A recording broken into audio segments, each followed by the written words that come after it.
चुड़ैल जा जा, हुच हुच जा चुड़ैल। स्वर जलपरी, ये दो जादुई बीज अपने साथ ले जाओ, इन्हें नदी किनारे बो देना, लेकिन याद रखना इन पेड़ों के फलों को लालची लोगों से बचा कर रखना। ठीक है प्रकृति देवी, मैं आपकी हर बात मानूंगी। ये कहकर स्वर जलपरी पानी में डुबकी लगाकर आगे बढ़ने लगी। कुछ देर बाद जलपरी अपने नीले जल राज्य के पास एक शांत किनारे पहुंची। चारों तरफ हरियाली थी। वाह, ये जादुई पेड़ लगाने के लिए बिल्कुल सही है।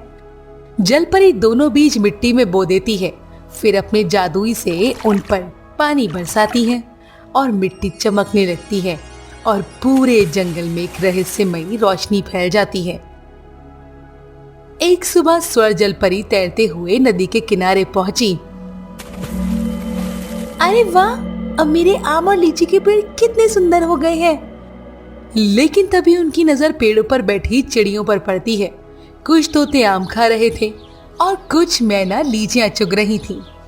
स्वर जलपरी गुस्से से कहती है, हे हुस हुस, भाग जाओ मेरे पेड़ों से, वरना मैं तुम सबको पकड़कर बंदी बना लूंगी।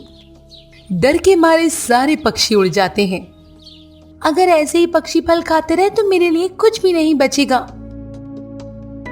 हाँ, मैं सारे आम लीचियां गिनकर रखती हूँ, अगर कोई चोरी करेगा तो मुझे तुरंत पता चल जाएगा।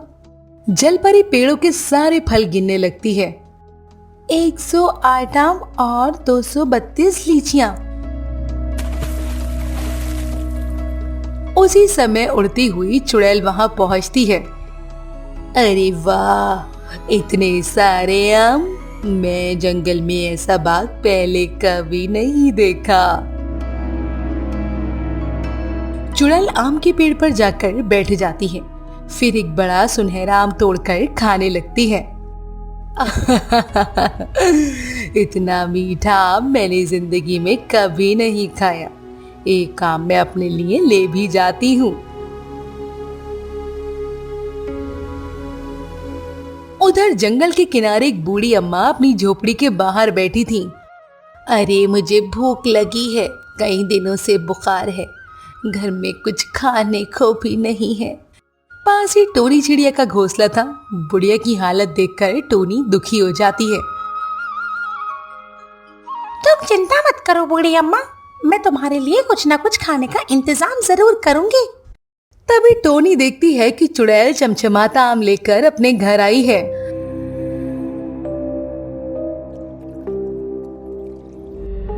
चुड़ैल दीदी, बूढ़ी अम्मा को भूख लगी है, मुझे भी उस आम के पेड़ का पता बता दो ना।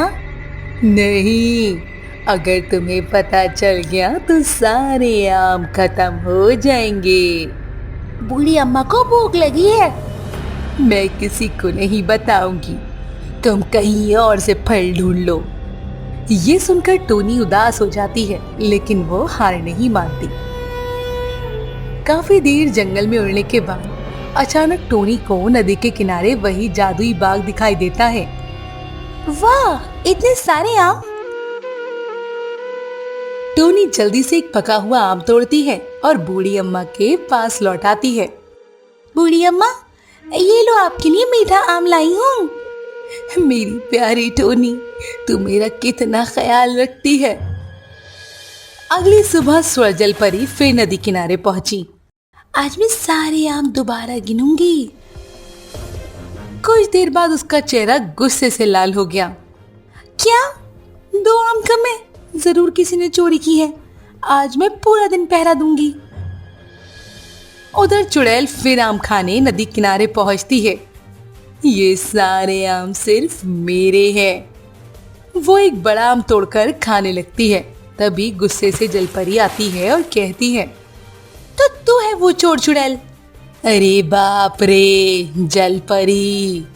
जलपरी आसमान की ओर हाथ उठाती है। तुरंत काले घने बादल जमा हो जाते हैं। तेज तूफान शुरू हो जाता है। बचाओ, मैं उड़ नहीं पा रही। अब तुझे चोरी की सजा मिलेगी। उसी समय पास के पेड़ पर टोनी चिड़िया बैठी थी। जैसे ही उसने चुड़ैल की चीख सुनी, वो तुरंत उसकी मदद के लिए उड़ पड़ी। चुड़ैल दीदी, जल्दी मेरी पीठ पकड़ो। किसी तरह टोनी उसे तूफान से बाहर निकाल लेती है। मैंने तुम्हारे साथ अच्छा व्यवहार नहीं किया, लेकिन आज तुमने मेरी जान बचाई, मुझे माफ कर दो। अरे, मुसीबत में एक दूसरे की मदद करना ही सबसे बड़ा धर्म है। अरे उधर देखो बेटा, जहाँ टोनी ने कल आम का बीज फेंका था, वहाँ रातों रात एक नया विशाल आम का पेड़ उगाया था। उस पेड़ पर सैकड़ों सुनहरे आम लटक रहे थे। ये जरूर कोई जादुई चमत्कार है। अब हम कभी भूखे नहीं रहना पड़ेगा।